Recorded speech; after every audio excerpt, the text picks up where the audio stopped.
Om Swastiastu, Assalamualaikum warahmatullahi wabarakatuh. Shalom, namo buddhaya dan salam kebajikan untuk kita semua. Perkenalkan, nama saya Ahmad Alvito Dinova dengan NIM 23135111036. Kami dari kelompok 5 akan menjelaskan mengenai Wind Driven Circulation. Oke, baik, sebelumnya di sini saya akan memperkenalkan anggota dari kelompok 5. Yang pertama itu ada saya sendiri, yaitu Ahmad Alvito Dinova. Kemudian ada Naufal Rafif, kemudian ada Dinata Agustin, kemudian ada Syifa Aura, kemudian ada Rangga Sastra, kemudian ada I Gusti Agung Bagus Resdi. Selanjutnya ada Muhammad Rizky Sukamto, kemudian ada Ahmad Sultan Habibi, dan yang terakhir ada Made Rina Oktaviani Listiadewi. Baik, yang pertama saya akan menjelaskan mengenai Ekman layers atau lapisan Ekman. Yang pertama ada persamaan aliran geostropik, yaitu seperti berikut yang ada di tampilan layar. Gesekan lebih dominan dekat permukaan atas dan bawah laut, dan di mana arus menggosok batas atau terpapar angin. Dalam skala besar, viskositas molekuler digantikan oleh viskositas turbulen. Kemudian di bagian atas laut, angin mendorong laut menyebabkan stres dan menimbulkan gelombang serta turbulensi yang mentransmisikan momentum ke bawah. Pada kedalaman tertentu, turbulensi yang didorong angin berkurang, menunjukkan dasar lapisan Ekman. Kedalaman lapisan Ekman dirumuskan sebagai berikut.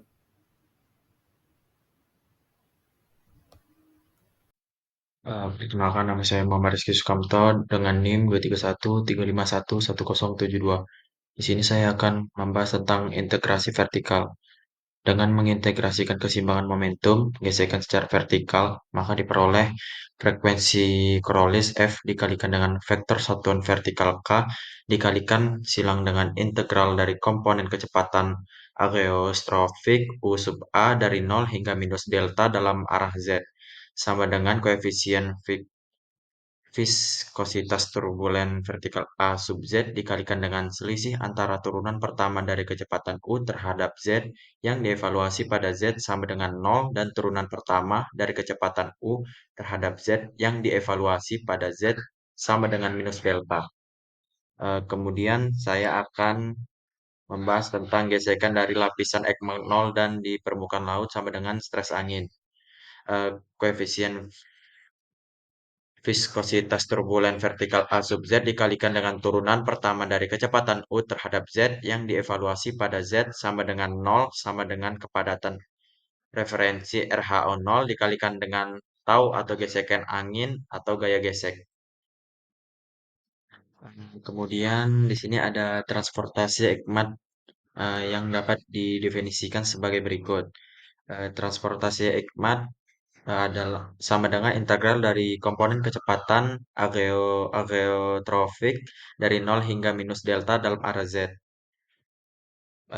Transportasi Ekmat sama dengan negatif dari perkalian vektor satuan vertikal K dengan hasil perkalian antara kepadatan referensi, frekuensi Coriolis, dan gaya gesek atau stres angin atau tau. Yang menunjukkan bahwa transportasi Ekmat selalu ke kanan dari stres angin di belahan bumi utara. Dalam komponen persamaannya adalah sebagai berikut. Transport Ekman sama dengan komponen stres angin dalam arah Y per kepadatan referensi dikali frekuensi Coriolis. Dan transport Ekman sama dengan min komponen stres angin TX dalam arah X per kepadatan referensi dikali frekuensi Coriolis. Baik, di sini saya akan melanjutkan presentasi dari teman saya. Sebelumnya perkenalkan, nama saya Dinata Agustin dengan akhiran NIM 039. Di sini saya akan membawakan materi coastal upwelling. Coastal upwelling adalah proses di mana angin yang bertiup sejajar dengan garis pantai mendorong air permukaan ke arah lepas pantai, sehingga air dari bawah naik untuk menggantikan air yang terdorong tersebut. Selanjutnya yaitu mekanisme upwelling. Yang pertama, angin sejajar pantai, memulai proses upwelling. Mekanisme upwelling terjadi ketika angin sejajar dengan pantai mendorong air permukaan laut menjauhi pantai, memungkinkan air yang kaya akan nutrien dari lapisan dalam naik ke permukaan. Hal ini menyediakan sumber makanan yang kaya bagi kehidupan laut dan mempengaruhi iklim global melalui perubahan sirkulasi laut. Yang kedua yaitu transportasi Ekman. Efek Coriolis menggerakkan air permukaan menjauh dari pantai. Misalnya, saya beri contoh, di belahan bumi utara, angin mendorong air ke kanan dari arahnya. Ini menyebabkan air permukaan menjauh dari pantai. Penting dalam upwelling karena membantu air yang lebih dalam naik ke permukaan. Yang terakhir, yang ketiga, yaitu penggantian air. Air dari kedalaman naik untuk menggantikan air permukaan yang bergerak. Selanjutnya yaitu faktor yang mempengaruhi upwelling. Yang pertama yaitu angin, kecepatan dan arah. Kecepatan dan arah angin memainkan peran penting dalam memicu upwelling. Angin sejajar dengan pantai mendorong air permukaan menjauh dari pantai, memungkinkan air yang lebih dalam naik ke permukaan laut. Yang kedua yaitu topografi bawah laut, bentuk dasar laut dan kontur pantai. Topografi bawah laut seperti bentuk dasar laut dan kontur pantai mempengaruhi upwelling. Dasar laut yang curam atau lekukan benua dapat memperkuat atau menghambat aliran air yang mendukung proses upwelling. Yang terakhir, yang ketiga, variabilitas musiman. Pengaruh musim pada intensitas upwelling. Variabilitas musiman itu mempengaruhi upwelling. Perubahan musim dapat mempengaruhi kekuatan dan arah angin, yang pada gilirannya mempengaruhi intensitas upwelling. Selanjutnya akan dilanjutkan oleh teman saya. Perkenalkan, nama saya Gusti Agung Bagus Ridwan dengan akhiran NIM 024. Baik, di sini saya akan menjelaskan lebih lanjut tentang coastal upwelling. Yang pertama itu nutrisi dari upwelling. Yang pertama adalah nutrisi untuk menyuburkan air permukaan. Adapun nutrisi yang kedua itu untuk mendukung pertumbuhan fitoplankton. Selanjutnya peran upwelling. Yang pertama itu untuk mendukung penyebaran nutrisi dan kehidupan laut. Dan yang kedua itu penting bagi keberlanjutan ekosistem pesisir. Adapun lokasi upwelling yang sering terjadi yaitu di California Current, yaitu letaknya pada pantai barat Amerika Utara. Yang kedua itu Benguela Current, yaitu pada pantai barat Afrika. Selanjutnya itu pada Humboldt Current, yaitu pada pantai barat Amerika Selatan. Selanjutnya pada Canary Current, yaitu pada pantai barat Afrika Utara. Selanjutnya akan dijelaskan oleh teman saya. Baik, perkenalkan nama saya Madirna Oktavianisa Dewi dengan NIM 23135111035. Jadi di sini saya akan menjelaskan tentang materi Measuring Winds with Scatterometry. Nah, wind scattering meter atau biasa disebut dengan WS adalah instrumen yang digunakan pada ERS-1 dan ERS-2 untuk mengukur kecepatan angin dan aktivitas radar terhadap angin. Alat ini memberikan informasi mengenai kecepatan angin dan area untuk digunakan dalam statistik global dan data iklim. WS bekerja dengan konfigurasi radar aperture atau biasa disebut SAR dan radar aktif mikro atau AMI yang terintegrasi. AMI beroperasi dalam mode SAR atau angin dengan beberapa mode operasi mulai dari mode angin hingga mode SAR kecil. WS atau Wind Scattering Meter ini dapat mendeteksi pola angin dari area hingga 6 kali 6 km. Sekian presentasi dari saya. Baik, terima kasih atas waktunya. Perkenalkan, nama saya Rangga Sastra Duyana dengan NIM 23135111019. Di sini saya akan melanjutkan materi yaitu Ekman Pumping. Ekman Pumping merupakan kekuatan gesekan sirkulasi stres yang ada pada di permukaan antara dua fluida, atmosfer dan laut, atau di antara fluida dan zat yang berdekatan dengan permukaan atau permukaan bumi. Ekman pumping juga bisa terjadi di dekat perbatasan yang dimana komponen tekanan angin di sepanjang pantai dapat menciptakan divergensi pantai atau konvergensi pada lapisan Ekman.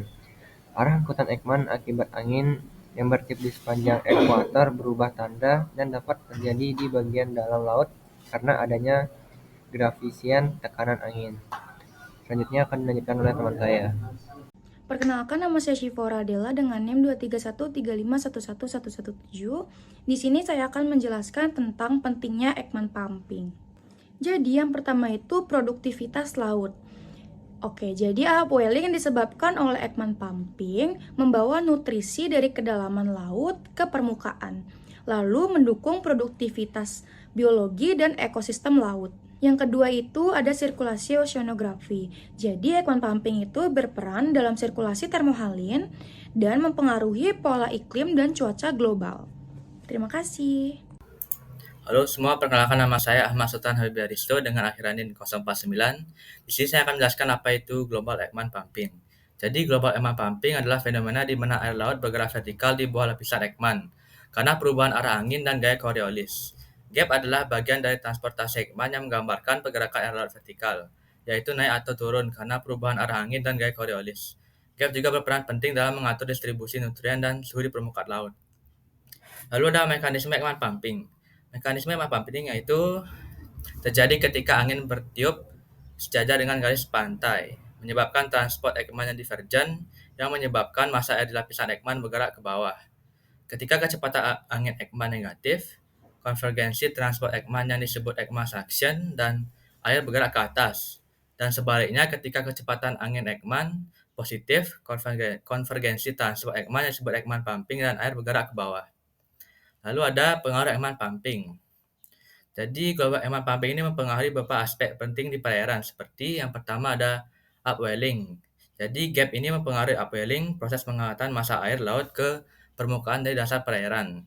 Dengan mengangkut nutrien yang dibutuhkan fitoplankton, upwelling meningkatkan produktivitas biologi laut. Lalu yang kedua ada suhu permukaan laut.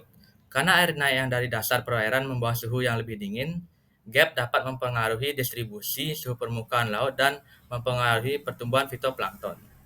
Yang ketiga ada konsentrasi klorofil. Jadi global Ekman pumping ini mempengaruhi konsentrasi klorofil yang digunakan sebagai indikator upwelling. Klorofil meningkat ketika upwelling terjadi karena air yang naik membawa nutrien yang dibutuhkan fitoplankton. Global Ekman pumping ini dapat berbeda-beda tergantung pada banyak hal, seperti yang pertama ada musim, fenomena Antartika, dan juga pola angin. Sekian dari presentasi saya, terima kasih.